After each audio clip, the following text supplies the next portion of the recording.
Pas besoin de clé pour rentrer à la maison. Un simple geste de la main suffit à ce jeune homme pour déverrouiller la porte d'entrée. Sandro Portner aime la philosophie transhumaniste qui dit que l'homme et la technologie vont converger à l'avenir.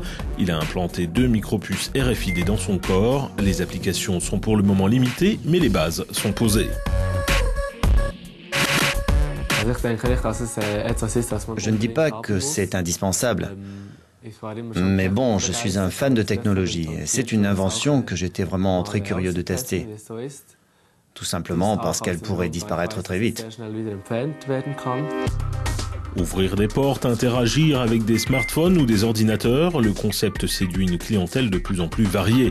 Ces puces ont la taille d'un grain de riz et sont entourées d'un matériau bioactif qui ne gêne pas l'organisme. Pour se faire implanter, il suffit d'aller chez le tatoueur. Entre 70 et 90 personnes se sont fait implanter chez nous. Les clients viennent par vagues. Une personne se fait implanter, son entourage voit le résultat. Et cela nous amène de nouveaux clients. Oui, beaucoup de gens pensent que c'est très bizarre de faire ça. Mais puis ensuite, ils nous observent et ils se disent « Tiens, pourquoi pas ? Un jour, moi aussi, je pourrais le faire lorsque la puce permettra d'autres choses. » Reste la question de l'utilité technologique actuelle. Cette anthropologue suisse connaît bien le sujet. Pour elle, la question ne se pose pas en ces termes. La notion d'utilité, c'est quelque chose qui évolue au fil du temps. On est dans une société consumériste dans laquelle on place la barre toujours plus haut. Et il y a des choses qui, aujourd'hui, nous paraissent inutiles, voire ridicules, et qui, demain ou après-demain, nous paraîtront indispensables parce qu'on se sera habitué au fait qu'elles sont techniquement réalisables.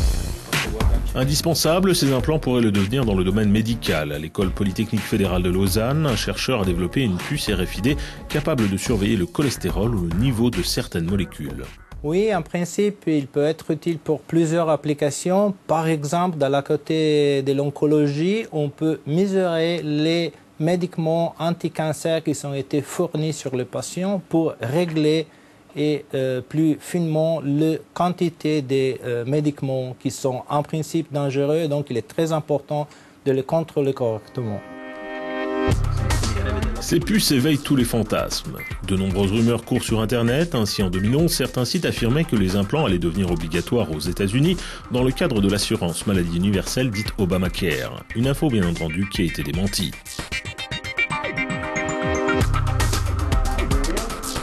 Nous voici à Stockholm, en Suède. Les puces RFID permettent d'échanger des informations, de vérifier l'identité d'une personne ou tout simplement d'utiliser la photocopieuse. Les développeurs ont conscience des possibilités qu'implique cette technologie, à commencer par le domaine des services. Avec nos puces, vous pouvez ouvrir des portes, imprimer de manière sécurisée sur nos machines, mais vous pouvez aussi communiquer avec un téléphone portable et par exemple envoyer des cartes de visite aux gens que vous rencontrez. Selon les développeurs, la quantité de métal dans la puce est si faible qu'il n'y a aucun risque de déclencher un détecteur de métal. Cela ne pose pas de problème si vous passez une IRM ou si vous utilisez un four à micro-ondes. Peu de chance également que l'implant se brise puisqu'il est protégé par la peau et les muscles.